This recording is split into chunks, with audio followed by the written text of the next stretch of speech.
Hello friends, मैं सुधीर स्वागत करता हूं आप सभी का आपके अपने चैनल स्कोर मैक्स पे। और आज हम डिस्कस करने वाले हैं IBO 6 की यूनिट 10 आपकी corporate strategy and foreign direct investment. तो इस चैप्टर के अंदर हमें सबसे पहले बात करेंगे मल्टीनेशनल कंपनीज के बारे में, क्योंकि आपकी जो FDI होती है मैक्सिमम आपकी ये MNCs के थ्रू ही हमारी कंट्री में आती है या हमारी कंट्री से दूसरी कंट्री के अंदर जाती है। तो अगर हम ऐसा इमेज में देख रहे हैं कि एक ही आपको दिख रहा होगा कि जो आपका डॉट है, हम ये कह सकते हैं कोई एक कंपनी है, सिमिलर कंपनी है, मतलब सारे डॉट एक ही तरह के हैं लेकिन अलग अलग कंट्री में है। तो मतलब कोई एक कंपनी होती है, वो अलग अलग कंट्रीज में अपने कह सकते हैं अपने सब्सिडीज को ओपन करती है, अपने ऑफिस को ओपन करती है और वहाँ अपना बिजनेस करती है। तो उन्हीं इस तरह की हम कंपनीज को कहते हैं multinational. The multinational company is known as a company with headquarter in one country and its branch और subsidies are spread across many countries. मतलब इसका जो हेड ब्रांच होगा, जो इसका हेड ऑफिस होगा, वो तो किसी एक ही कंट्री में होगा, लेकिन इसकी जो ब्रांचेस होती हैं, इसकी जो सब्सिडीज होती हैं, वो ओवरऑल वर्ल्ड फैली होती हैं। तो ऐसी कंपनीज को हम कहते हैं MNCs। अब थोड़ा डेफिनेशन में बात करते हैं, इसके फीचर्स के बारे में थोड़ा देख लेते हैं कि व्हाट इज मल्टीनेशनल कॉर्पोरेशंस। अब मल्टीनेशनल कॉर्पोरेशंस, इनको हम MNC भी कहते हैं, has facilities and other assets in at least one country other than its home country. मतलब ऐसी कंपनीज होती हैं जिनके असेट्स दूसरी भी कंट्री में होती हैं अपनी कंट्री को छोड़कर। मतलब कोई कंट्री है, कोई कंपनी है, हमारी इंडिया की कंट्री, इंडिया की कोई कंपनी है, ये इंडिया को छोड़कर किसी दूसरी कंट्री के अंदर भी कह सकते हैं इसके असेट्स हैं, इसके ऑफिस हैं। तो उस कंडीशन में ये हमारी जो कंपनी होगी ये MNC कहलाएगी, क्योंकि MNC वही होती है कि जिसके अपनी कंट्री को छोड़कर दूसरी कंट्रीज में भी ऑफिस हों, असेट्स हों। A multinational company generally has office and factories in different countries and centralised head office where they coordinate global management. और इनका लेकिन जो मैनेजमेंट होता है, मतलब किसी भी कंट्री में इसका ऑफिस होगा, इंडिया की कंपनी का इसी असेट्स होगी, लेकिन उसको मैनेज कहाँ से किया जाएगा? उसके हेड ऑफिस से, मतलब इंडिया से। मतलब हेड ऑफिस से बैठकर वो सेंट्रलाइज कंट्रोल करते हैं, सेंट्रलाइज उनका मैनेजमेंट होता है ओवरऑल वर्ल्ड की ब्रांचेस के ऊपर। This companies also known as international, stateless और ट्रांसलेशन कॉर्पोरेट्स। इन कंपनीज को हम कहते हैं, जैसे इंटरनेशनल कंपनीज कहते हैं, स्टेटलेस कंपनीज कहते हैं, ट्रांसनेशनल कंपनीज कहते हैं, क्योंकि इनका कोई एक स्पेसिफिक कंट्री में नहीं रहती, तो मतलब स्टेटलेस हो गई है। और आपके ट्रांसनेशनल मतलब जब अपनी कंट्री को छोड़कर दूसरी कंट्री के अंदर जाते हैं, मतलब नेशन के अक्रॉस कर जब हमारी कोई कंपनीज होती है उसे हम कहते हैं। तो आपने देखा MNCs के अलग अलग नाम है, आपके ट्रांसनेशनल है, इंटरनेशनल है, स्टेटलेस है। अब बात करते हैं कि कैरेक्टरिस्टिक्स क्या होते हैं मल्टीनेशनल कॉर्पोरेशंस के, कि हम किस तरह पहचान पाएंगे कि ये कोई MNCs है, या फिर इसका जो एक होता है कि अगर किसी कोई पर्सन है तो उसके क्या फीचर है उस कंपनी के, MNC के क्या फीचर होते हैं, तो हम उन सब के बारे में बात करते हैं। तो सबसे पहला जो फीचर है इसका, very high assets and turnover. इनका जो असेट्स होता है, इनका जो टर्नओवर होता है ईयरली, वो बहुत ज़्यादा हाई होता है। क्योंकि आप समझ सकते हैं कि इंटरनेशनल लेवल पर या दूसरी कंट्री में वही कंट्री अपने असेट्स को ओपन करेगी, अपने असेट्स को रखेगी, अपनी सब्सिडीज को ओपन करेगी, जिसका टर्नओवर, जिसके असेट्स एक लिमिट से इंक्रीज हो जाते हैं, मतलब जिनका प्रॉफिट बहुत ज़्यादा होता है। क्योंकि अगर कोई हम छोटी कंपनी की बात करें तो उसके पास इतना फंड ही नहीं होता कि वो दूसरी कंट्रीज में अपने ऑपरेशंस को कर सके, वहाँ पर अपनी फैक्ट्रीज को लगा सके, वहाँ पर अपनी सब्सिडीज को ओपन कर सके। ये सब तभी होता है जब कोई एक कंपनी कह सकते हैं अच्छा प्रॉफिट अर्न करती है, उसका सक्सेस रेट होता है, प्रॉफिट रेट होता है, बहुत ज़्यादा हाई होता है, और फिर वो अपना जो ऑपरेशनल एरिया होता है उसको बढ़ाने के लिए इंटरनेशनल मार्केट में एंटर करती है। और जब वो इंटरनेशनल मार्केट में एंटर करेगी तो उसके जो एसेट्स की वैल्यू होगी, जो टर्नओवर होगा, वो अपने आप हाई हो जाएगा। नेक्स्ट होता है इसका कैरेक्टरिस्टिक्स, नेटवर्क ऑफ ब्रांचेस। अब बात करते हैं हम कि ब्रांचेस क्या होती है, कि हमारा जो MNCs होती है एक तरह से ब्रांचेस की तरह काम करती है, इनका जो नेटवर्क होता है ब्रांचेस की तरह काम करता है। आप समझ सकते हैं कि जैसे कोई एक हेड ऑफिस होगा या हेड ब्रांच होगी, इसके नीचे इसकी हो सकती हैं 2 या 3 एफिलिएट्स हों, और इसके बाद हो सकता है इसकी कई सब्सिडीज हों अलग अलग कंट्री में, अलग अलग रीजन के अंदर। जिसमें क्या होता है, हमारी हेड ब्रांच हमारी एफिलिएट्स से कॉन्टैक्ट करती है, उनको मेंटेन करती है, मतलब जो कोऑर्डिनेशन होता है उसका एफिलिएट्स के साथ होता है। फिर जो हमारी एफिलिएट्स होती हैं वो हमारी कह सकते हैं जो भी सब्सिडीज होती हैं, या फिर हमारे जो भी अदर ऑफिस होते हैं अदर रीजन्स में, अदर कंट्रीज में, उनके साथ कॉन्टैक्ट करती है, उनको मैनेज करती हैं। तो इस तरह इसका जो नेटवर्क होता है वो ब्रांचेस की तरह होता है। नेक्स्ट आता है आपका कंट्रोल। अगर हम कंट्रोल की बात करें, in relation to the previous point, the management of office in other countries is controlled by one head office located in home country, therefore the source of command is found in the home country. अब इसका जो control होता है कहाँ से होता है, आपने सभी पीछे देखा था नेटवर्क ब्रांचेस में, जो मेन कंट्रोल किसके पास है, हमारी होम कंट्री के पास होता है। मतलब जो हेड ब्रांच होती है, होम ऑफिस होता है, वहां से सारा का सारा इनका कंट्रोल किया जाता है। नेक्स्ट आपका कैरेक्टरिस्टिक है Continued growth. Multinational corporations keep growing even as they operate in other countries. They strive to grow their economic size by constantly upgrading and by conducting mergers and acquisitions. और हमारे जो भी कह सकते हैं MNCs होते हैं, ये ईयर के साथ, टाइम के साथ हरदम अपने आप को बढ़ाने की कोशिश करते हैं। हो सकता है कभी ये मर्जर कर रहे हो या एक्विजिशन कर रहे हो किसी दूसरी कंट्री कंपनी के साथ, दूसरी कंट्री किसी ऑर्गेनाइजेशन के साथ। ये नहीं है कि सिर्फ अगर इन्होंने 2 कंट्री में पहुंच गए तो उस तक सीमित हो जाते हैं, क्योंकि बिजनेस का हमारा एम ही होता है कि अपने ग्रोथ को, अपने बिजनेस एरिया को बढ़ाना, अपने एम्पायर को बढ़ाना। तो इनकी जो ग्रोथ होती है वो कंटिन्यूस होती है। हम मर्जर और एक्विजिशन के बारे में अभी आगे की स्लाइड्स में देखेंगे क्या होता है ये। नेक्स्ट है आपका सोफिस्टिकेटेड टेक्नोलॉजी। अब टेक्नोलॉजी के बारे में बात करते हैं। When a company goes global they need to make sure that their investment will grow substantially. In order to achieve substantial growth they need to make use of capital intensive technology specially in their promotion and marketing activities. तो अब जब भी कोई company global level पे जाती है तो वो उसको इंश्योर करना होता है कि उसका जो इन्वेस्टमेंट हो इस तरह हो कि उसकी जो ग्रोथ हो मैक्सिमम हो। तो वो कैसे होगी, क्योंकि हम जो कैपिटल लगाएंगे वो टेक्नोलॉजी में, क्योंकि अगर हम रिसेंटली वर्ल्ड की बात करें, टेक्निकल वर्ल्ड की हम कह सकते हैं, जो आज का एरा है बिजनेस का या कॉर्पोरेट्स का, एमएनसीज का, तो मैक्सिमम हम जो देखते हैं कैपिटल जो इन्वेस्टमेंट होती है वो टेक्नोलॉजी के ऊपर होती है। हमारी जो कैपिटल इंटेंसिव आजकल हमारी मैक्सिमम एमएनसीज हैं, और हमारा जो इन्वेस्टमेंट होता है मैक्सिमम हम टेक्नोलॉजी के ऊपर इन्वेस्टमेंट कर कर अपने प्रोडक्शन को, अपनी मार्केटिंग एक्टिविटीज को बेटर करते हैं और उनको सक्सेस रेट में अचीव में कन्वर्ट करते हैं। नेक्स्ट है आपका राइट स्किल। स्किल्स के बारे में बात करते हैं। Multinational companies aim to employ only the best managers, those who are capable of handle large amount of funds using technology. Managing works and running a huge business entity. अब इसमें skills की बात करते हैं कि किन पर्सन्स को इसके अंदर वर्क दिया जाता है या किन को अपॉइंट किया जाता है for a management of business. तो जब हम एमएनसीज की बात करते हैं तो इनका जो एरिया होता है वो बहुत वास्ट होता है। इनमें जो आपके कैश फ्लो होते हैं, अमाउंट होते हैं फंड्स के, वो बहुत बड़े होते हैं। तो यहाँ पर कह सकते हैं बहुत जो एक्सपर्टाइज मैनेजर्स होते हैं उन्हीं को अपॉइंट किया जाता है, जो इस कैपेबल हो कि वो इस लार्ज अमाउंट को कह सकते मैनेज कर सके। क्योंकि जितनी बड़ी एमएनसीज होंगी उसकी जो टेक्नोलॉजी होगी वो भी उतनी एडवांस होगी, उसको यूज कर सके। वहाँ पर जितने वर्कर्स काम करें उनको मैनेज कर सके, उनके बीच में कोऑर्डिनेशन इस्टेब्लिश कर सके। तो यहाँ पर जो हमारे मैनेजर्स होते हैं, जो भी एम्प्लॉय होते हैं, उनके अंदर बहुत ज़्यादा स्किल्स होनी चाहिए किसी भी चीज़ को मैनेज करने के लिए। नेक्स्ट आपका forceful marketing and advertising.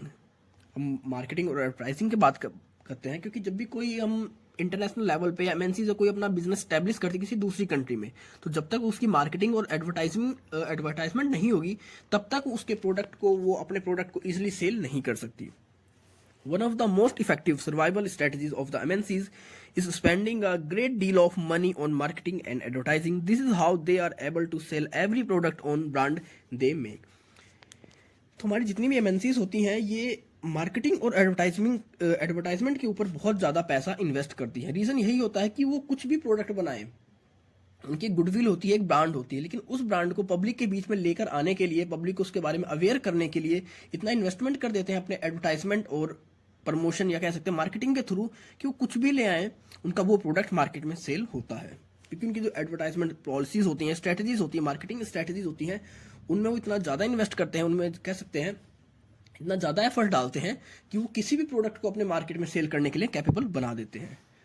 Last point आपका, लास्ट कैरेक्टरिस्टिक होता है एमएनसीज का, good quality product. Because they use capital intensive technology they are able to produce top of the line product. क्योंकि जब हम बात करते हैं एमएनसीज की तो इसके अंदर हम लेबर इंटेंसिव की जगह कह सकते हैं कैपिटल इंटेंसिव टेक्नोलॉजी का यूज़ करते हैं, और जहाँ पर हमारी टेक्नोलॉजी का यूज़ किया जाता है वहाँ पर हमारे जो प्रोडक्ट होते हैं वो बेटर होते हैं कंपैरिजन टू लेबर इंटेंसिव की वजह से। तो इसके लिए इनके जो प्रोडक्ट होते हैं उनकी क्वालिटी बहुत अच्छी होती है। अब बात करते हैं कि कोई भी ऑर्गेनाइजेशंस, कोई भी कॉरपोरेशंस इस मल्टीनेशनल बनता क्यों है, या क्यों अपनी कंट्रीज को छोड़कर दूसरी कंट्रीज में अपने बिजनेस को स्टैब्लिश करता है, या क्यों कोशिश करता है कि वो दूसरी कंट्रीज में अपने वर्क को और फैलाए, अपने काम को बढ़ाए। There are various reasons why companies want to become multinational corporations. Here are the some most common motivations. तो कुछ motivations होते हैं हर चीज़ के पीछे कि वो क्यों इंटरनेशनल लेवल पे अपने वर्क को लेके जाएं, अपनी सब्सिडीज को ओपन करें, इस्टेब्लिश करें। तो सबसे पहला, access to lower production cost. तो लोअर प्रोडक्शन कॉस्ट का मतलब क्या है कि जितना आपका प्रोडक्शन बढ़ता है, आपको ही पता है आपकी जो कॉस्ट होती है वो डिक्रीज होती जाती है। आप एग्जांपल से ले सकते हैं। जैसे आपकी ये कंट्री है, इसके अंदर आप सिर्फ 100 प्रोडक्ट बना रहे हैं, तो उसकी कॉस्टिंग आपको ज़्यादा पड़ेगी, क्योंकि आप उसके लिए कहीं ना कहीं फैक्ट्री का अरेंजमेंट करते हैं, आप उसके लिए लाइट करते हैं, या फिर आपका जो ट्रांसपोर्ट होता है वो सब कुछ करते हैं। मतलब अगर आप प्रोडक्ट को डिज़ाइन कर रहे हैं तो उसके लिए आपको बहुत सारे वहाँ पर इन्वेस्टमेंट करने पड़ते हैं। फैक्ट्री है आपका, लाइट है आपका, या फिर कह सकते हैं इलेक्ट्रिसिटी है, ये सब कुछ। लेकिन हो सकता है अगर आप अभी ये 100 प्रोडक्ट थे, इसको हम 120 कर दें, तो कोई ज़्यादा इफेक्ट हमारे एक्सपेंस पर नहीं पड़ेगा। एक्सपेंस पे सिर्फ फर्क उतना पड़ेगा जो कि उसका रॉ मटेरियल होगा। तो यहाँ पर क्या होता है, जैसे जैसे हमारा प्रोडक्शन बढ़ता रहता है, हमारे जो प्रोडक्ट की कॉस्ट होती है वो धीरे धीरे डिक्रीज होती रहती है। तो अगर हमें मार्केट में अपने प्रोडक्ट को स्टेबल करना है, अपनी वैल्यू को बनाना है, तो हमें अपने प्रोडक्ट की क्वालिटी को इंप्रूव करना होता है और कॉस्ट को कम करना होता है। और कॉस्ट तभी कम होएगी जब उसका प्रोडक्शन इंक्रीज होएगा, और प्रोडक्शन तभी इंक्रीज होएगा जब उसकी हमारे पास डिमांड हो। क्योंकि हमारे पास जो होम कंट्री होती है उसमें इतनी डिमांड नहीं होती है हम अपने प्रोडक्शन को बढ़ा सकें। तो जब प्रोडक्शन बढ़ता है तो हमें ये भी देखना होता है कि उस प्रोडक्ट को हम कहाँ पर सेल करें। तो इसकी वजह से हमारे जो सेलर्स होते हैं, जो मल्टीनेशनल या कह सकते हैं हमारी जो कॉरपोरेशंस है, जो कंपनीज हैं, वो अदर कंट्रीज के मार्केट में एंटर करती हैं, उधर की तरफ देखती हैं कि जहाँ पर वो अपने इंक्रीज प्रोडक्शन को सेल कर सकें। नेक्स्ट आपका proximity to target international market. It is beneficial to set up business in countries where the target customers market of a company is located. Doing so help reduce the transport cost and give multinational corporations easier access to consumer feedback and information, as well as to consumer intelligence. International brand recognition make the transition from different countries and their respective market easier and decrease per capita marketing cost as the same brand vision can be applied worldwide. तो बात करते हैं कि जब हम international level पे trade करते हैं, क्योंकि अगर हम अपनी कंट्री से किसी प्रोडक्ट को बनाकर दूसरी कंट्री में सेल कर रहे हैं, वहाँ पर एक्सपोर्ट कर रहे हैं, तो उसकी जो कॉस्टिंग होती है वो ज़्यादा होती है। लेकिन अगर हम अभी उसी प्रोडक्ट को उसी कंट्री में बनाकर वहीं पर सेल करें, तो वहाँ पर जो कॉस्टिंग होगी उस प्रोडक्ट की कम होएगी, और वहाँ पर जो कस्टमर्स का फीडबैक होएगा उस प्रोडक्ट के रिगार्डिंग, क्योंकि अगर हमारी कोई सब्सिडीज दूसरी कंट्री में अवेलेबल है, वहाँ पर स्टेब्लिश है, वहाँ पर रजिस्टर है, तो वहाँ के कस्टमर्स के जो फीडबैक होते हैं, या वहाँ पर जो भी कह सकते हैं इंक्वायरीज होती हैं, या फिर जो भी फीडबैक देना होता है हमारे एम्प्लॉयज को, उन कस्टमर्स को, उनकी इंक्वायरीज को सॉल्व करना होता है, तो वो जल्दी हो पाएगी कंपैरिजन टू कि अगर हम अपनी कंट्री से उस प्रोडक्ट को एक्सपोर्ट कर रहे हैं। तो यही कोशिश होती है कि जितनी कंट्रीज में हमारे प्रोडक्ट कह सकते सब्सिडीज ओपन होंगी, उतना ही बेटर वे होएगा कि हम अपने प्रोडक्ट को कस्टमर तक इजीली पहुंचा पाएंगे, और जो कस्टमर्स का फीडबैक होएगा, उसका जो इन्फॉर्मेशन होएगा, उसको कलेक्ट कर पाएं और उसके बिहाफ पर अपने प्रोडक्ट को और बेटर कन्वर्ट कर पाएं। नेक्स्ट होता है आपका motivation, access to large talent pool. Multinational corporations are also known to hire only the best talent from around the world. जैसे हमने अभी प्रीवियस स्लाइड में बात करी थी कि इसके अंदर आपका जो स्किल होती है वो बहुत हाईली एजुकेटेड, या कह सकते हैं हाईली स्किल्स पर्सन्स को ही इसके अंदर हायर किया जाता है। तो अगर हम बात करें कि जब हम इंटरनेशनल लेवल पे अपनी कंपनीज को लेके जाते हैं, अपने कॉर्पोरेशंस को लेके जाते हैं, एस्टेब्लिश करते हैं, तो उस कंडीशन में क्या होता है कि हम ओवरऑल वर्ल्ड से जो स्किल होता है, जो मतलब कह सकते हैं कि एक टैलेंट होता है हमारे एम्प्लॉयज के अंदर, या जो भी वर्कर्स होते हैं, उनको चूज कर सकते हैं, उनका सिलेक्शन कर सकते हैं ओवरऑल वर्ल्ड। अगर अभी हमारे पास सिर्फ कह सकते हैं, आप एग्जांपल से देख सकते हैं कि हमारे पास सिर्फ एक इंडिया कंट्री है, तो अगर हमें यहाँ पर एम्प्लॉयज का सिलेक्शन करना होगा, हायर करना होगा, तो हम मैक्सिमम कुछ भी करेंगे, हमें इंडिया के अंदर ही हायर करना है। तो बेशक हमें वो अच्छे मिले ना मिले, हमें इंडिया के अंदर से करना पड़ेगा हायर। लेकिन अभी हम बात करें कि अगर हमारे पास पूरी वर्ल्ड की चॉइस हो कि हमें ओवरऑल वर्ल्ड से एम्प्लॉयज को हायर करना है, तो उस कंडीशन में क्या होगा, हमारे पास जो चॉइस होती है अपने एम्प्लॉयज को हायर करने की वो ज़्यादा होगी, हमारे पास ज़्यादा वैरायटी होगी, हमारे पास ज़्यादा स्किल्स होगी, ज़्यादा एक्सपर्टाइज नॉलेज होगी। तो उस कंडीशन में एमएनसीज में जब हम एंटर करते हैं, तो वहाँ पर हमारा जो टैलेंट पूल होता है वो बेटर होता है, इंप्रूव होता है। लास्ट आपका अवॉइडेंस ऑफ टैरिफ। अब टैरिफ की बात जैसे करते हैं कि जब अगर कोई कंट्री, अपनी कंट्री में कोई कंपनी है, वो प्रोडक्शन करके दूसरी कंट्री में उसको एक्सपोर्ट कर रही है, तो उस कंडीशन में उसे टैरिफ पे करनी पड़ती है, ड्यूटीज पे करनी पड़ती हैं। लेकिन अगर अभी हम उसी प्रोडक्शन को उसी कंट्री के अंदर स्टार्ट कर दें, मतलब हम अपनी सब्सिडीज को ओपन कर उसी कंट्री के अंदर अपनी रिसर्च डेवलपमेंट, प्रोडक्शन, मैन्युफैक्चर सब कुछ उसी कंट्री में करें, तो वहाँ पर जो टैरिफ का कॉस्ट होता है, या टैरिफ की जो भी प्रॉब्लम्स आ जाती हैं, ड्यूटीज की प्रॉब्लम्स होती हैं, वो कहीं ना कहीं कम हो जाती हैं या खत्म हो जाती हैं। तो ये सारे हमारे कह सकते हैं मोटिवेशंस होते हैं जो कि किसी कॉर्पोरेशन को मोटिवेट करते हैं इंटरनेशनल मार्केट में एंटर करने के लिए, या अपने आप को मल्टीनेशनल कॉर्पोरेशन बनाने के लिए। अब stage in the development of multinational corporation, तो बात करेंगे कि किस तरह कोई एक कह सकते हैं डोमेस्टिक कंपनी किस तरह एक एमएनसी में कन्वर्ट होती है, तो उसके स्टेप्स के बारे में बात करेंगे। तो सबसे पहला स्टेप जो होता है, the domestic firm begins to export its product abroad through middleman in the home country। तो कोई भी अगर एमएनसीज है, मतलब कोई भी एक डोमेस्टिक कंट्री है, छोटी दुकान है, एक शहर की दुकान है, एक कंट्री की दुकान है, कंट्री की कंपनी है, तो ये नहीं होता कि एकदम से आपकी कोई एमएनसीज बन जाती है, वर्ल्ड वाइड उसकी ब्रांड स्टेब्लिश हो जाती है। तो इसमें कुछ स्टेप्स होते हैं।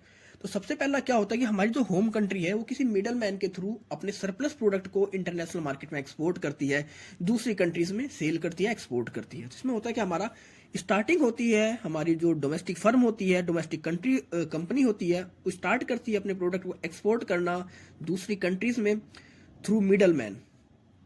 तो अब इसमें सबसे पहला क्या हुआ, हमारी होम कंट्री की जो कंपनी है एक मिडल मैन का सहारा लेती है, उनके सपोर्ट से अपने प्रोडक्ट को दूसरी कंट्री में धीरे धीरे एक्सपोर्ट करना शुरू करती है। अब दूसरा स्टेप होता है, as sales of product increase abroad the firm begins to sell directly to an importer located abroad. अब जैसे जैसे हमारा कह सकते हैं जो एक्सपोर्ट है वो बढ़ता रहता है, क्योंकि हमें एक मिडल मैन को एक कमीशन देना होता है। जब हमारा प्रोडक्शन कम है, हमारा एक्सपोर्ट कम है, तो उस कंडीशन में हम मिडल मैन को थोड़ा बहुत कमीशन देकर अपना काम कर सकते हैं।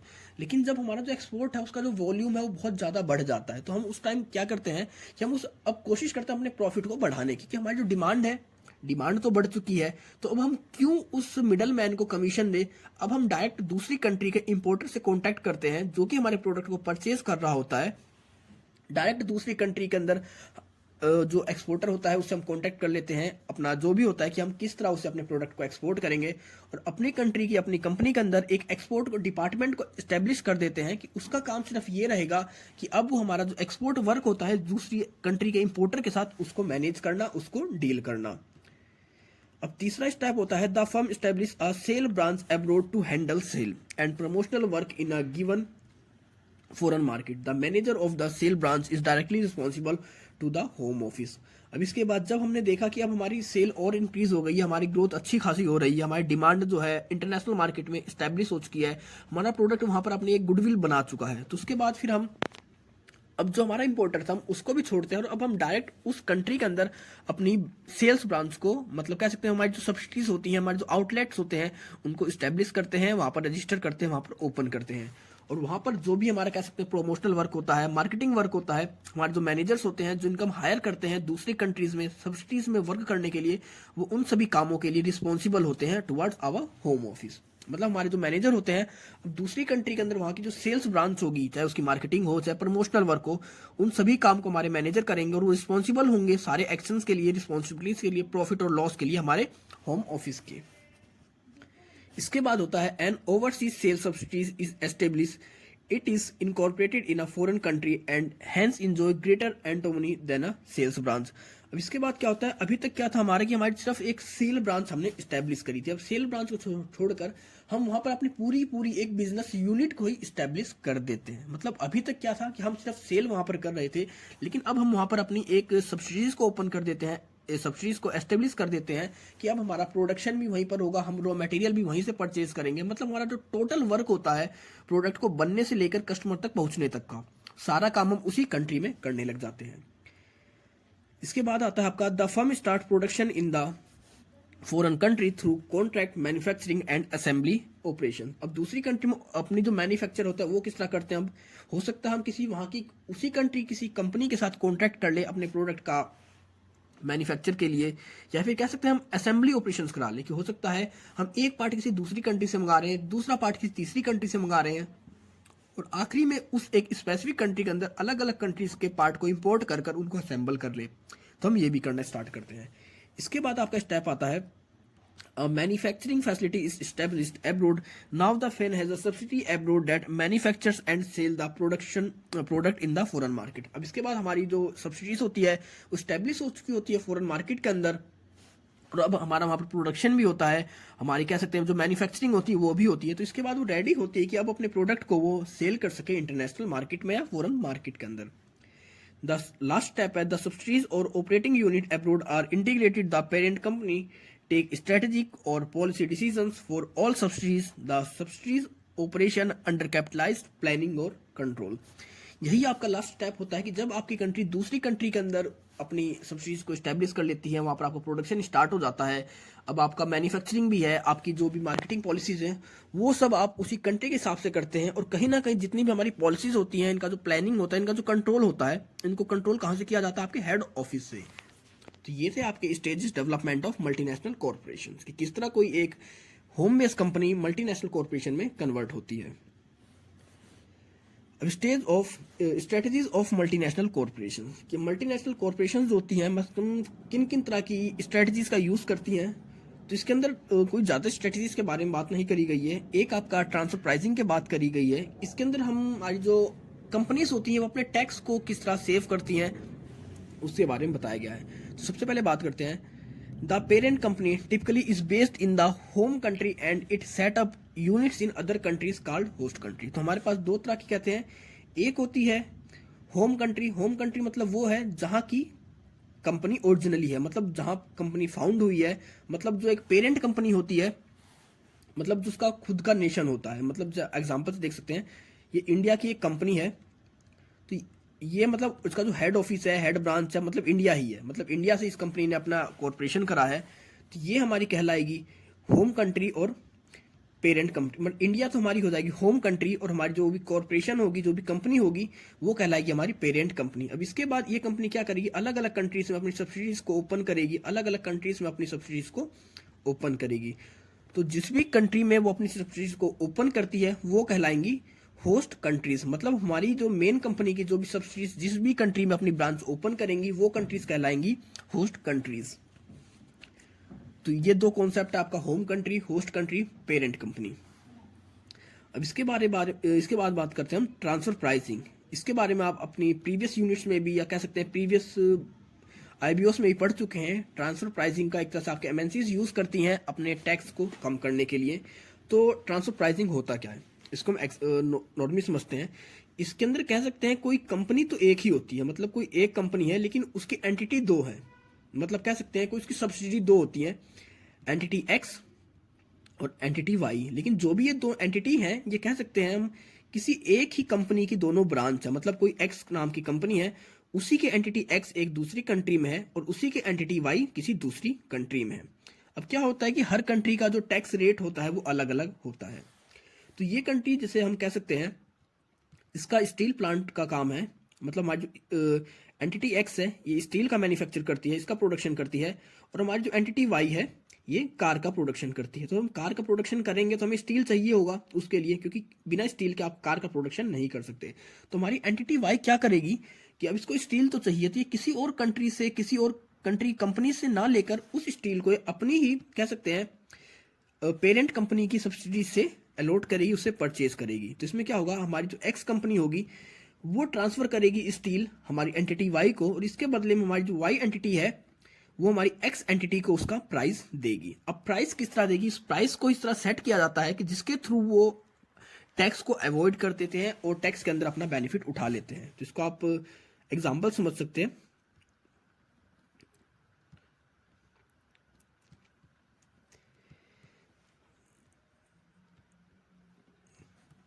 अब जैसे कि आप समझ सकते हैं यहाँ पर कोई प्रोडक्ट था 100 रुपीज़ का, 100 की स्टील हुई, और इस कंट्री में जो इनकम टैक्स रेट है वो 10% है, और एंटिटी वाई की कंट्री में जो इनकम टैक्स रेट है वो 20% है। तो हम क्या करेंगे, हमारा जो 100 रुपये का प्रोडक्ट था लेकिन उसको हम लास्ट में कह सकते हैं इस कंट्री में लाकर 200 का सेल करने वाले थे। तो हम क्या करेंगे यहाँ पर, यहाँ जो 100 का प्रोडक्ट था हम उस प्रोडक्ट को इस कंट्री को अपनी दूसरी कंट्री को 150 रुपीज़ में सेल करेंगे, क्योंकि हमारा जो सेल और परचेज होता है वो तो दोनों कंपनी अपने आप डिसाइड करती है किस प्रोडक्ट पे अपने प्रोडक्ट को सेल कर रही है। लेकिन जब हमारी दोनों कंपनी ही हमारी सब्सिडी है, हमारी पेरेंट कंपनी की पार्ट है, तो इसलिए आपस में दोनों बात कर कर अपने टैक्स को बचाने के लिए क्या करेंगी, जो 100 का प्रोडक्ट था उसको 150 में सेल करेंगे एंटिटी वाई को। तो मतलब अब यहाँ पर जो एंटिटी एक्स था उसने 100 के प्रोडक्ट को 150 में सेल किया तो उसे 50 का प्रॉफिट हुआ। अब 50 के प्रॉफिट के ऊपर कितना टैक्स पे करेगा वो, 5 रुपये। मतलब यहाँ पर तो उसने 5 रुपये टैक्स पे करा। अब जो हमारा 150 का प्रोडक्ट था उस 150 के प्रोडक्ट को वाई एंटिटी 200 में सेल करी, तो इसे कितने का प्रॉफिट होगा, इसे सिर्फ 50 रुपये का प्रॉफिट यहाँ पर होगा। तब 50 रुपये के ऊपर कितना टैक्स पे कर देगा, 10 रुपये। तो आपने देखा कि अगर अभी हम बात करें अगर इसके सब ओरिजिनल प्राइस के बारे में, अगर हम किसी और कंपनी से इस स्टील को खरीदते तो हो सकता है ये स्टील हमें 100 की जगह 50 रुपीज़ का मिलता, और अगर ये 50 का हमें मिल जाता यहाँ पर, सॉरी यहाँ पर जो हमें 150 का मिला है स्टील, ये हमें सिर्फ 50 रुपीज़ का मिल जाता है। इसकी जो कॉस्ट होती है सिर्फ कह सकते हैं 100 रुपीज़ का ये स्टील हमें मिल जाता। तो अगर ये स्टील हमें 100 का मिलता और इसको हम 200 में सेल करते तो यहाँ पर हमें 20 रुपीज़ का इनकम टैक्स पे करना पड़ता उस कंपनी के अंदर, उस होस्ट कंट्री को जिसके अंदर हम अपना ऑपरेशन कर रहे थे। लेकिन हमने अपनी ही सब्सिडी से उस प्रोडक्ट को महंगे रेट पर परचेज कर कर दूसरी कंट्री की अपनी सब्सिडीज को ट्रांसफर कर दिया, और वहां पर जो हमने प्राइस इस तरह सेट करते हैं कि उसके थ्रू हम कहीं ना कहीं अपने जो हमारा प्रॉफिट होता है उसको बचा लेते हैं, या हमारा जो इनकम टैक्स होता है उसको बचा लेते हैं। तो नॉर्मली एमएनसीज या कह सकते हैं इंटरनेशनल लेवल पे जितनी भी कंपनीज हर कोई ट्रांसफर प्राइसिंग का यूज करती हैं, वो अपनी सब्सिडीज के थ्रू ही प्रोडक्ट को परचेज करती हैं, सेल करती हैं, उनकी पेमेंट करती हैं, और वो भी प्राइस वो होता है कि वो दोनों सब्सिडीज मिलकर खुद डिसाइड करती हैं। प्राइस इस तरह डिसाइड किया जाता है कि जिसके थ्रू वो कहीं ना कहीं अपने इनकम टैक्स से कहीं ना कुछ रिडम्पशन बचा सके। तो ये होता है आपका ट्रांसफर प्राइसिंग। अब इसके बाद बात करेंगे आपका जो चैप्टर का मेन पॉइंट है एफडीआई। अब एफडीआई होता है कि अब आप समझ चुके होंगे कि एमएनसीज क्या होती हैं, उनके क्या बेनिफिट्स हैं, क्या लॉस हैं। तो हम एफडीआई के ऊपर आते हैं। तो FDI is where an individual और business from one nation invest in another. This could be start a new business और invest in an existing foreign owned business. मतलब क्या है कि जब भी कोई एक कंट्री कंपनी किसी दूसरी कंट्री कंपनी में जाकर वहां के बिजनेस में इन्वेस्ट करती है और वहां के किसी बिजनेस में अपना पार्टिसिपेशन करती है, उसके शेयर्स को परचेज कर लेती है, मतलब एक्टिव होती है in the form of assets को परचेज कर, तो वो होता है आपका फॉरेन डायरेक्ट इन्वेस्टमेंट। मतलब इसके अंदर आपका जो कोई इंडिविजुअल है या कोई आपका बिजनेस है, वो अपनी कंट्री को छोड़कर किसी दूसरी कंट्री के अंदर जाकर इन्वेस्ट कर रहा है बिजनेस के लिए। हो सकता है उसने किसी दूसरी कंट्री में कोई नया बिजनेस स्टार्ट करा हो, या फिर उसने किसी एग्जिस्टिंग बिजनेस के अंदर अपनी पार्टनरशिप को लेकर या उसके अंदर अपने एसेट्स को प्रोवाइड कर टेक्नोलॉजी को प्रोवाइड कर उसके अंदर शेयर्स को हायर कर लिया हो, या उसके अंदर अपना जो कह सकते हैं हिस्सा होता है, शेयरिंग होती है, पार्टनरशिप होती है, उसको उसका कॉन्ट्रैक्ट कर लिया हो।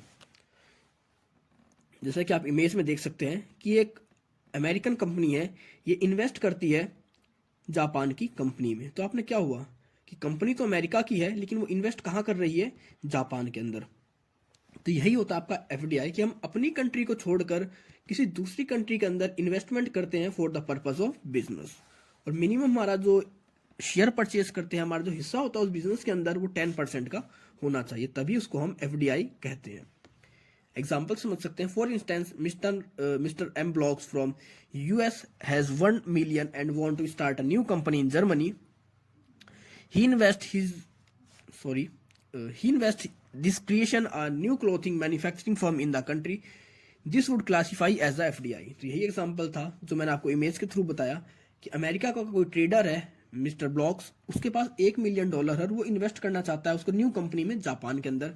तो उस पैसे को ले जाकर जो भी उसके पास $1 million है उसको इन्वेस्ट करेगा जर्मनी के अंदर, और उसके थ्रू उस जर्मनी के अंदर वो एक नई कंपनी को ओपन करेगा जो क्लॉथ मैन्युफैक्चरिंग की होगी।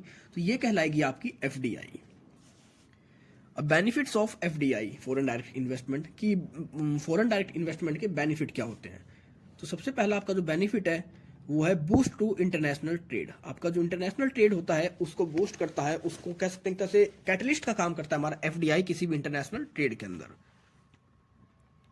Foreign direct investment promotes international trade as it follows allows production to flow to part of the world which are most cost effective. For instance, Apple was able to conduct FDI in China to assist with the manufacturing of its products.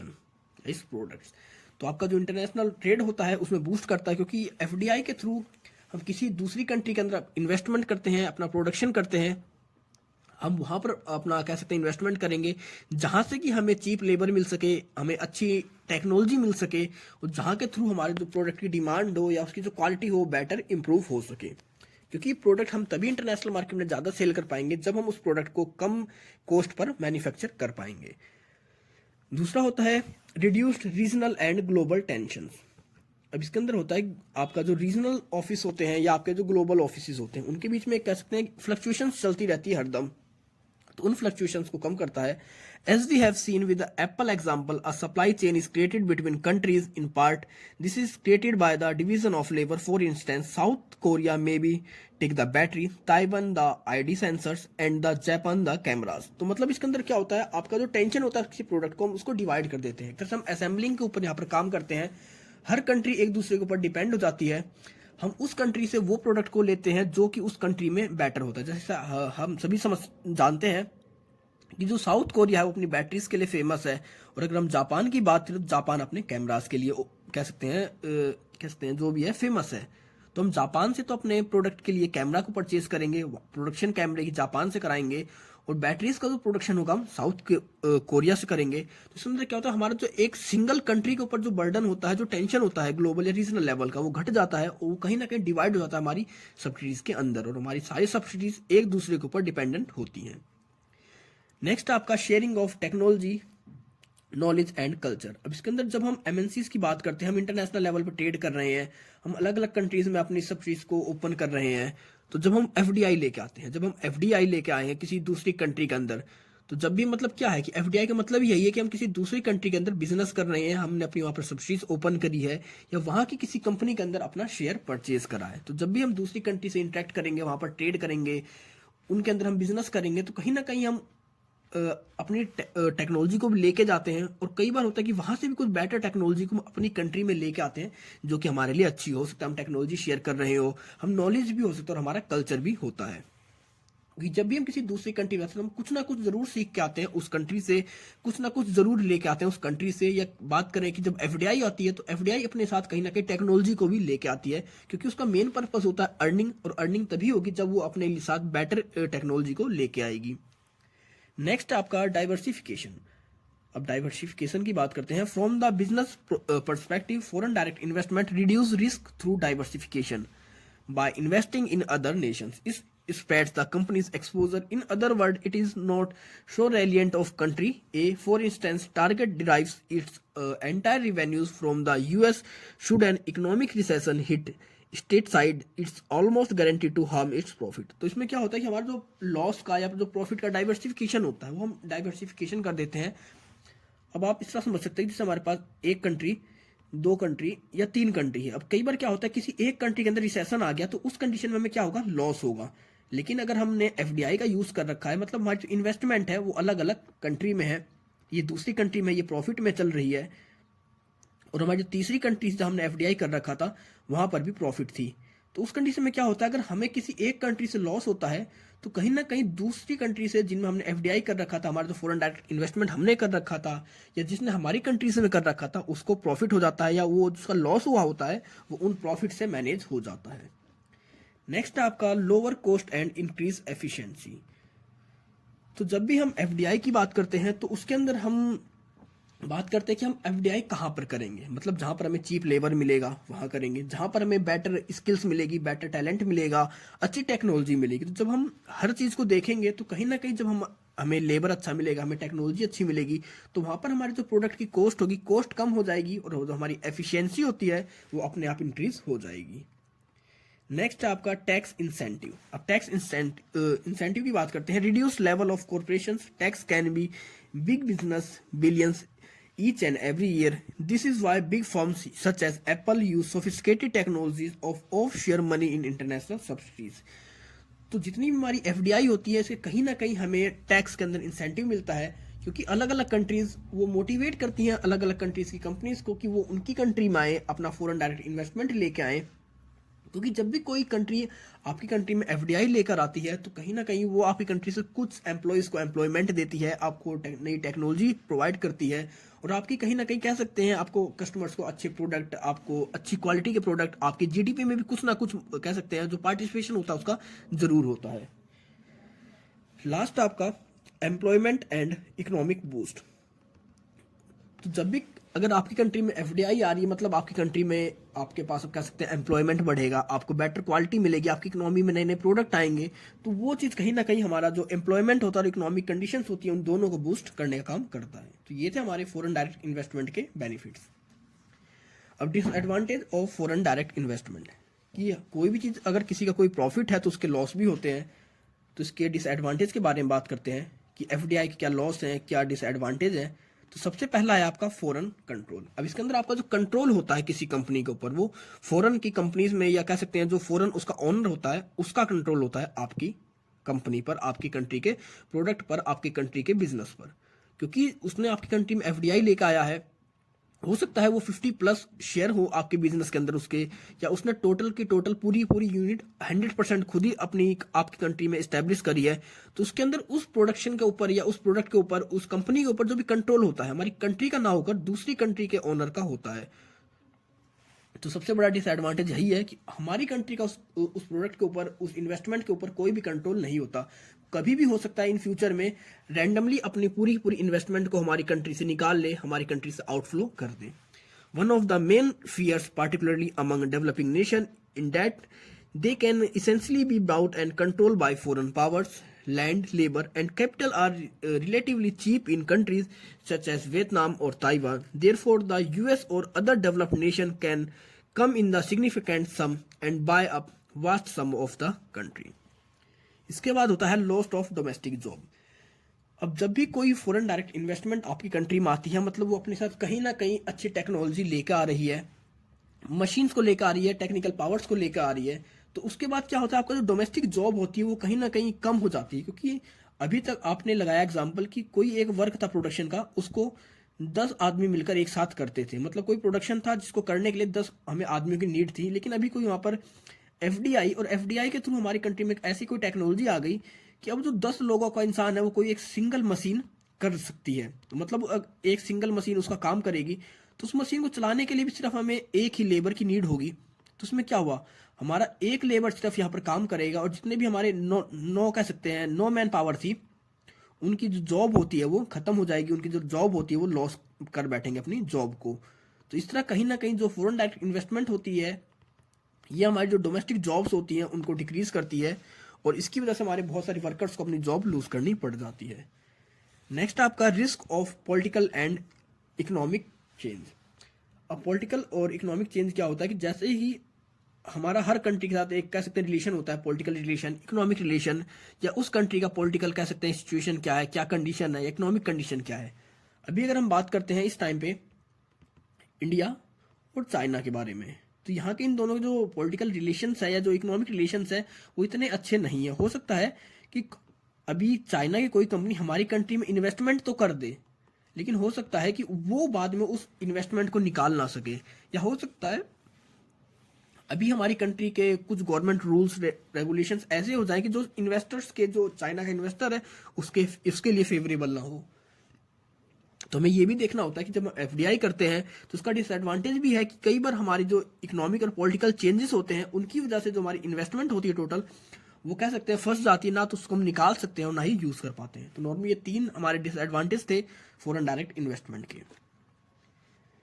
अब corporate strategy, joint venture and global expansion. तो जो भी हमारी corporate strategy होती है, मतलब जो MNCs की स्ट्रेटजीज होती है वो किस तरह काम करती हैं, तो उनके बारे में बात करते हैं, किस तरह अपने बिजनेस को ग्लोबल लेवल पर एक्सपेंड करते हैं। तो सबसे पहले बात करते हैं पिरामिड फॉर्म। पिरामिड फॉर्म होता क्या है, जैसे मैंने आपको स्टार्टिंग बताया था कि ये हमारी जैसे कोई भी एमएनसीज है तो हेड ऑफिस का एक होता है, एक ही होती है उसकी हेड कंपनी, मतलब ये हो गया हमारा हेड ऑफिस। इसके बाद क्या होता है, ये अपनी जो हमारी हेड ऑफिस है अपने कह सकते हैं 2 या 3 एफिलिएट्स बना ले जो कि ओवरऑल रीजन्स के इसके काम को मैनेज कर सकें, एक तरह से मीडिएटर का काम करें इसकी सब्सिडीज और इसके हेड ऑफिस के बीच में।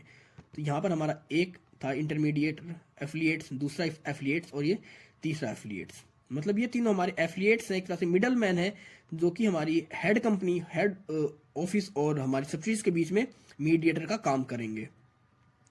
अब इसके बाद हम जितने भी रीजन्स में जाएंगे, हो सकता है 3 रीजन्स की जो रिस्पॉन्सिबिलिटी थी पूरी ए को दे दी गई हो, इसी तरह 3 रीजन्स की रिस्पॉन्सिबिलिटी, अदर 3 कंट्रीज के मैनेजमेंट की रिस्पॉन्सिबिलिटी बी को दे दें हम, और इसी तरह आगे के 3 रीजन्स, 3 कंट्रीज की रिस्पॉन्सिबिलिटी सी को दे दी जाए। तो ये होता है हमारा पिरामिड फॉर्म। इस तरह जो हमारी कॉर्पोरेट्स होते हैं अपने बिजनेस को डेवलप करते हैं। अब यहाँ पर अगर यहाँ पर जो 3 कंपनीज की या 3 कंट्रीज की जो सब्सिडीज हैं उनकी जो रिस्पॉन्सिबिलिटी किसके ऊपर है, ए के ऊपर है। अगर अभी यहाँ पर इस सब्सिडीज में कोई भी इशू आता है तो हमारा जो हेड ऑफिस है वो डायरेक्ट इससे कांटेक्ट नहीं करेगा, वो डायरेक्ट कांटेक्ट करेगा अपने एफिलिएट्स ए से कि वहाँ पर क्या प्रॉब्लम आई है, वहाँ पर जो बिजनेस एनवायरनमेंट है उसके लिए हमें क्या करना चाहिए क्या नहीं करना चाहिए। फिर उसके बाद हमारा जो एफिलिएट्स होएगा वो रिस्पॉन्सिबल होगा इस हमारी सब्सिडीज के प्रॉफिट लॉस, बिजनेस ऑपरेशंस या कह सकते हैं मार्केटिंग के लिए। तो ये इस तरह का हम कह सकते हैं पिरामिड फॉर्म में इनका स्ट्रक्चर चलता है हमारे कॉर्पोरेट्स का, और इसी तरह ये अपने ओवरऑल वर्ल्ड बिजनेस को मैनेज करते हैं। क्योंकि एक अगर हम सिर्फ हेड ऑफिस की बात करें तो हेड ऑफिस के लिए इतना पॉसिबल नहीं होता कि ओवरऑल वर्ल्ड के बिजनेस को, ओवरऑल वर्ल्ड की ब्रांचेस को अकेले वो मैनेज कर पाए। तो इसके लिए कहीं ना कहीं ये बीच में एफिलिएट्स को ऐड करते हैं, एक तरह से मीडिएटर होते हैं एफिलिएट्स हमारी सब्सिडीज और हेड ऑफिस के बीच में। अब बात करते हैं स्ट्रेटेजिक अलायंस। स्ट्रेटेजिक अलायंस आपकी यही थी कि किस तरह ये अपने बिजनेस को एक्सपेंड करते हैं। अब जैसे आपका था, एक थी आपकी कंपनी हीरो, ये जापान की थी, और एक आपकी होंडा, ये शायद इंडिया की कंपनी है। ये दो कंपनी थी, आज के शायद 8 से 9 साल पहले ये दोनों एक ही थी, हीरो और होंडा। इन दोनों ने मिलकर एक नया प्लांट स्टार्ट कर रखा था इंडिया के अंदर, जो कि आपकी बाइक्स थी। और ये दोनों कंपनी अलग अलग, एक कंपनी आपकी इंडिया की है, दूसरी जापान की, और इन दोनों का जो प्रोडक्ट था हीरो होंडा, इसकी हमें बाइक्स मिला करती। तो ये क्या था, एक तरह से बिजनेस एक्सपेंशन था, कॉर्पोरेट स्ट्रेटजीज थी ये, कि दोनों कंट्रीज के अलग अलग कंपनी से मिलकर अपने आप को कंबाइन करके एक नई एंटिटी के फॉर्म में कन्वर्ट किया था। वो क्या था, हीरो होंडा। लेकिन टाइम के साथ कहते हैं इनका जो सक्सेस रेट था शायद वो बेनिफिट नहीं चल पाया, इन दोनों के बीच में कोऑर्डिनेशन एस्टेब्लिश नहीं हुआ। शायद 2012 में इन दोनों का जो एक्सपेंशन था, इन दोनों की जो एक्विजिशन था या इनका जो कॉन्ट्रैक्ट था वो ब्रीच हो गया, और फिर उसके बाद हमारी हीरो अलग हो गई और होंडा अलग हो गई। तो इस तरह का फॉर्मेशन क्या होता है, मतलब ये दो कंपनी से मिलकर एक नई कंपनी को, नई एंटिटी को जन्म दिया था, वो थी हीरो होंडा। मतलब जब दो अलग अलग कंपनीज मिलकर किसी तीसरी कंपनी का निर्माण करें, तीसरी कंपनी का मैन्युफैक्चर करें, मतलब उनकी पुरानी एंटिटी खत्म हो जाए और वो दोनों मिलकर किसी नई एंटिटी में आ जाए, तो वो होता है आपका जॉइंट वेंचर। मतलब दोनों मिलकर उस नई एंटिटी में आते हैं, और इसमें होता है कि वो किसी स्पेसिफिक पर्पस को पूरा करने के लिए आते हैं। जैसे ही उनका गोल पूरा होगा, उनका पर्पस पूरा होगा, वो फिर से अपनी उस एंटिटी को खत्म कर कर अपने प्रीवियस रोल में, प्रीवियस एंटिटी में आ जाते हैं। और एक होता है आपका एक्विजिशन। अब एक्विजिशन क्या होता है, जैसे आप समझ सकते हैं, एक कंट्री, एक ये है इंडिया की कंट्री है, कंपनी है, और ये हमारी, ये कह सकते हैं आप भूटान की कंपनी है। तो हमारी इंडियन कंपनी क्या करेगी, इस भूटान की कंपनी की शेयर्स परचेज कर लेगी, इसका नाम परचेज कर लेगी। अब इंडिया की कंपनी का नाम हम डिसाइड कर सकते हैं एक्स लिमिटेड, और वाई, जो भूटान की कंपनी थी उसका नाम था वाई लिमिटेड। अब क्या हुआ, हमारी इंडिया की कंपनी ने भूटान की कंपनी को परचेज कर लिया, उसके शेयर्स को परचेज कर लिया, उसकी एसेट्स को, उसकी लायबिलिटी को, हर चीज को परचेज कर लिया। अब क्या होगा, अब जो भूटान की कंपनी थी इसका नाम क्या हो जाएगा, वाई की जगह अब इस कंपनी का नाम भी एक्स लिमिटेड हो जाएगा, या सब्सिडीज ऑफ एक्स लिमिटेड हो जाएगा। इसका जो नाम होगा, कि हमारी जो इंडिया की कंपनी थी उसका नाम नहीं बदलेगा, उसका नाम वही रहेगा, लेकिन उसने एक्वायर करा है भूटान की कंपनी के शेयर्स को, एसेट्स को, लाइबिलिटीज को, तो उनकी जो भी वैल्यू होती है सब कुछ अब इंडिया की कंपनी का हो जाएगा, एक्स लिमिटेड का हो जाएगा। और जो भूटान की कंपनी थी वाई लिमिटेड, उसका नाम भी अब एक्स लिमिटेड या एक्स लिमिटेड सब्सिडीज हो जाएगा। तो ये होता है आपका एक्विजिशन और जॉइंट वेंचर, जो कि आपका स्ट्रेटेजिक अलायंस होता है किसी भी कॉर्पोरेट स्ट्रेटजी के अंदर। तो आपने देखा जॉइंट वेंचर क्या होता है, जॉइंट वेंचर से हम, ए कंपनी है और एक बी कंपनी है, दोनों को कोई लगा कि उन्हें किसी नई कंट्री के अंदर एंटर करना है, लेकिन अकेले एंटर करने से बेटर है कि दोनों मिलकर एंटर करें। तो ए और बी दोनों ने अपने आप को ऐड किया और उन्होंने एक नई कंपनी बनाई, सी कंपनी, और इस सी कंपनी के साथ किसी तीसरी कंट्री में एंटर कर गए। तो ये कहलाता है आपका जॉइंट वेंचर। ये एक स्पेसिफिक टाइम पीरियड के लिए होता है। एक्विजिशन, एक्विजिशन की बात करें, ए था, यहाँ पर बी था, ए ने बी के सारे शेयर्स को परचेज कर लिया, इसके एसेट्स को परचेज कर लिया, लाइबिलिटीज को परचेज कर लिया। तो हमारा जो बी था ये भी क्या बन जाएगा, ए बन जाएगा, इसका जो नाम था वो भी ए में कन्वर्ट हो जाएगा। तो ये था आपका एक्विजिशन। और स्ट्रेटेजिक अलायंस होता है कि हम किसी अपने एक पर्पस को पूरा करने के लिए किसी दूसरी कंट्रीज की कंपनीज के साथ एक स्ट्रेटेजिक अलायंस बना लेते हैं। जैसे आप समझ सकते हैं, एक ए कंट्री है, एक बी कंट्री है, दोनों अलग अलग कंपनी से, ए कंपनी बी कंपनी। ए तो बनाती है ब्रेड का प्रोडक्शन करती है, मतलब ए का प्रोडक्शन है ब्रेड का, और बी करती है सॉस का प्रोडक्शन। तो हमें पता है कि ब्रेड और सॉस मैक्सिमम एक साथ ही यूज किया जाता है। तो ये दोनों कंपनी आपस में एक स्ट्रेटजी बना लेंगी, एक अलायंस बना लेंगी अपनी, कि तुम अपनी कंट्रीज में अपने सॉस के साथ मेरे ब्रेड को सेल करोगे, और मैं अपनी कंट्री में तुम्हारे अपने ब्रांड के साथ तुम्हारे सॉस को सेल करूंगा, आपके केचप को सेल करूंगा, मार्केटिंग करूंगा। तो ये होती है हमारी स्ट्रेटेजिक अलायंस। तो ये थी हमारी कॉर्पोरेट स्ट्रेटजीज एमएनसीज की। Indian regulations of foreign direct investment and guidelines. अब इंडियन रेगुलेशंस की बात करते हैं, एफडीआई से रिलेटेड और क्या गाइडलाइंस हैं। इन दिसंबर 1996 the RBI of Indian allowed automatic approval of FDI up to 74% in 9 categories। 1996 के अंदर मतलब 1990 तक तुम्हारी कंट्री में क्या कंडीशन थी, एफडीआई एकदम कह सकते हैं रेस्ट्रिक्टेड थी हमारी कंट्री में, एफडीआई के ऊपर एकदम मनाही थी, एकदम बैन था, एकदम रोक थी। लेकिन जब हमने देखा कि 1991 1992 कि अब हमें फॉरेन डायरेक्ट इन्वेस्टमेंट की नीड है, कि हमारे पास इतना कह सकते हैं कैपिटल नहीं थी कि हम अपने आप को इस बेटर वे में डेवलप कर पाएं, ना हमारे पास इतनी टेक्नोलॉजी थी, ना हमारे पास इतनी कह सकते हैं लेटेस्ट टेक्निक्स थी। तो उसके बाद हमने अपनी हमारा जो आरबीआई था उसने एफडीआई को ओपन कर दिया कुछ कह सकते हैं कुछ 9 कैटेगरीज के अंदर 74% तक के लिए, मतलब 74% तक की आप शेयरिंग कर सकते हैं। आपका जो बिजनेस होगा उसके अंदर आपका 74% तक आपका जो रेशो होता है पार्टनरशिप का वो हो सकता है। ये कैटेगरीज थी आपकी electricity generation and transmission. Next category थी आपकी non conventional energy generation. Next आपके maintenance of road, bridge, port, harbours, runways, waterways, tunnels, pipelines, industrial and power plants. Next आपकी पाइपलाइन ट्रांसपोर्ट एक्सेप्ट पीओएल मतलब petroleum, oil and lubricants. इन तीनों को छोड़कर आपकी जो भी थी उनके ऊपर आप पाइपलाइन ट्रांसपोर्ट के ऊपर उनको परमिशन दे दी गई एफडीआई में 74% तक की। इसके बाद था आपका वाटर ट्रांसपोर्ट। इसके बाद आपका cold storage and warehousing for agriculture product, mining services except for gold, silver and precious stones and exploration and production of POL and gas. Next आपका प्रोडक्शन ऑफ ऑयल और pellets, pig iron, semi finished iron and steel, manufacturing of navigational, metrological, geographical, oceanographic, hydrological and ultrasounding instruments and items based on solar energy. तो ये कुछ 9 categories थी जिनके ऊपर की एक तरह से अप्रूवल दे दी गई थी ऑटोमेटिक एफडीआई की 74% तक की। अगर आप इन सेक्टर्स में हमारी कंट्री में इन्वेस्टमेंट करना चाहते हैं तो आपको किसी भी तरह के परमिशन की नीड नहीं है। अगर आप इन कैटेगरीज से आते हैं तो आप 74% तक के अप्रूवल के साथ हमारी कंट्री में एफडीआई के ऊपर इन्वेस्टमेंट कर सकते हैं। Recently, the insurance sector has been included in the automatic approval list, along with the list of the industries eligible for automatic approval for the foreign equity up to 51% was further expanded so as the 50 industries were covered under this category। अब हमारी बात करते हैं recently, हमारी इससे पहले हमारा जो इंश्योरेंस सेक्टर था उस सेक्टर के अंदर एफडीआई की परमिशन नहीं थी, उसके ऊपर अप्रूवल नहीं था। लेकिन अब अगर कोई दूसरी कंट्री चाहे, दूसरी कंट्री कंपनी चाहे तो हमारी कंट्री के अंदर इंश्योरेंस सेक्टर के अंदर भी अपना जो एफडीआई कर सकती है।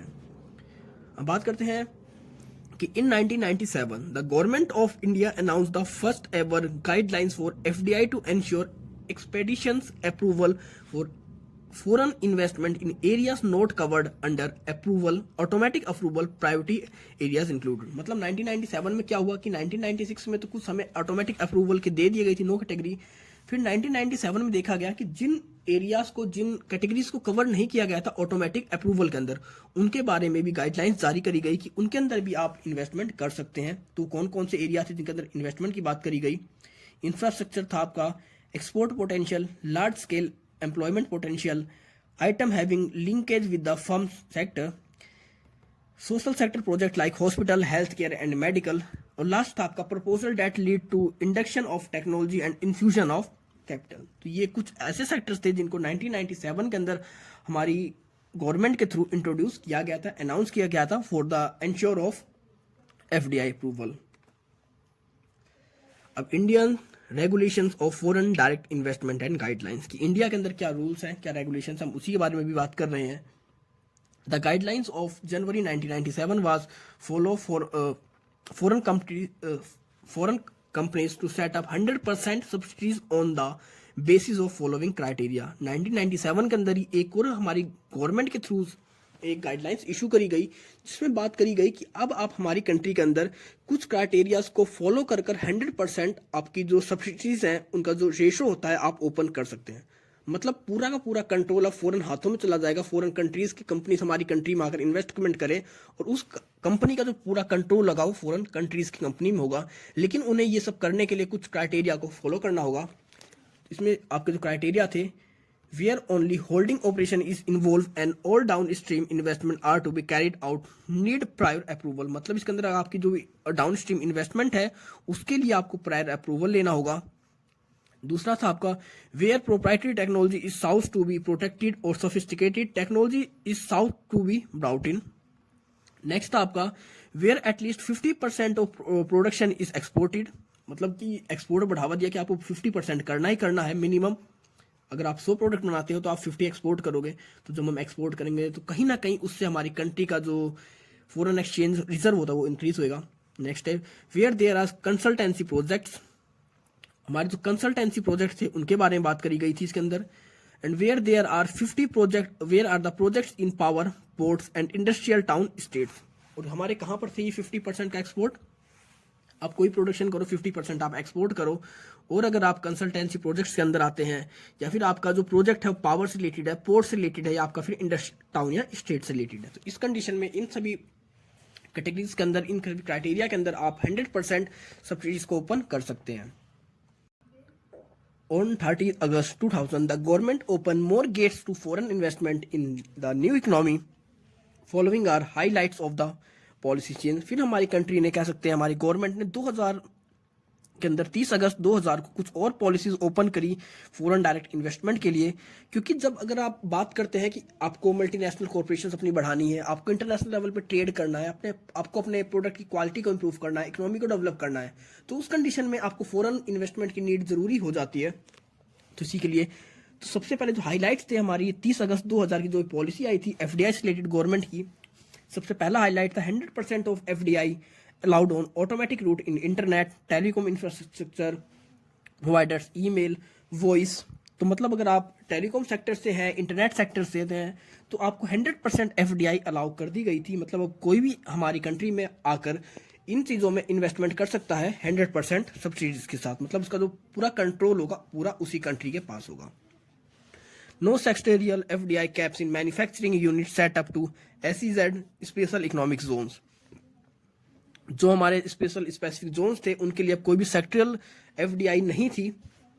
मतलब आप जिस सेक्टर में एंटर करना चाहो, जिस सेक्टर में, क्योंकि पहले स्पेसिफिक था कि आप स्पेसिफिक इकोनॉमिक जोन्स के अंदर कुछ ऐसे प्रोडक्ट को इंक्लूड किया जाता था जिनको हम स्पेसिफिक कह सकते हैं, कुछ रिबेट देते थे, कुछ इंसेंटिव देते थे, उन सभी को अब हटा दिया गया था।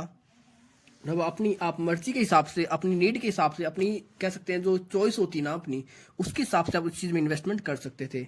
नेक्स्ट था off shore VCF companies allowed to invest in Indian venture capitalist और कॉर्पोरेट। हमारी जो वीसीएफ कंपनीज होती हैं जो इंडिया से बाहर की हैं, उनको परमिशन दे दी गई थी कि अब आकर आप हमारी कंट्री की जो भी कंपनीज है उनके अंदर आप आके इन्वेस्टमेंट कर सकते हैं। मतलब इंडियन वेंचर्स के अंदर, इंडियन वेंचर्स कैपिटलिस्ट के अंदर या कॉर्पोरेट्स के अंदर।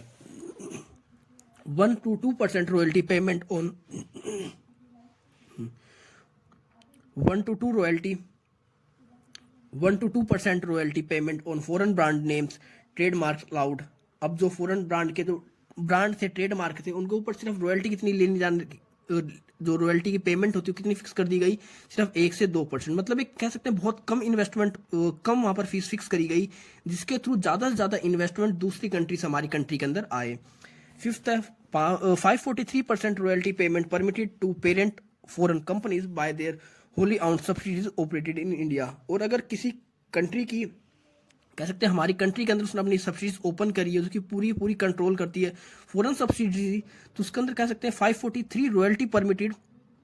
मतलब वहाँ पर जो उसकी रॉयल्टी आएगी, जो अर्निंग होगी उसकी यहाँ पर 543 है, सिर्फ 43 आएगा।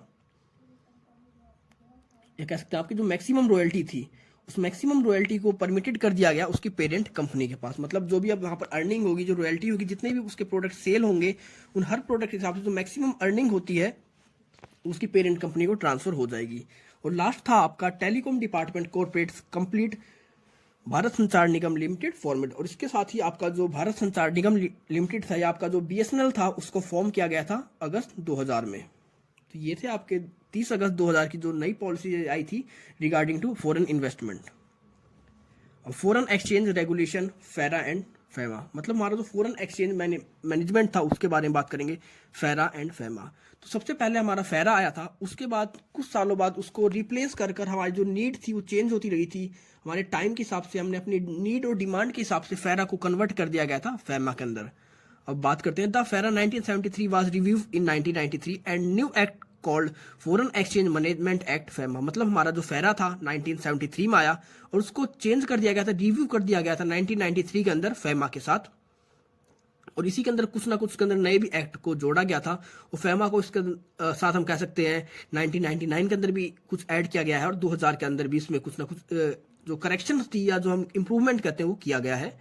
FEMA was enacted because significant development was taken place such as substantial increase in India's foreign exchange resources, growth in foreign trade, recognition of tariffs, current account convertibility, liberalization of Indian investment abroad, increased access to external commercial borrowing by Indian corporates, and participation of foreign institutional investors in Indian stock market। तो इसके अंदर main जो M था इसका कि किस तरह हम इंटरनेशनल लेवल पे अपने ट्रेड को बढ़ाएं, जो हमारी टैरिफ है उसको रेशनलाइज करें, सबके लिए सेम हो, हमारा जो अकाउंट होते हैं उसको हम किस तरह इजिली कन्वर्ट कर सके, हमारा जो कह सकते हैं इन्वेस्टमेंट होता है उसको किस तरह लिबरलाइज कर सके, उसको किस तरह इजी बना सके, हमारी जो बोरोविंग्स होती हैं इंडियन कॉर्पोरेट्स की किसी इन्वेस्टमेंट के थ्रू या कैसे कह सकते हैं किसी इन्वेस्टमेंट फर्म्स के थ्रू, किस तरह उन सभी चीज़ों को किस तरह ईजी बनाया जा सके।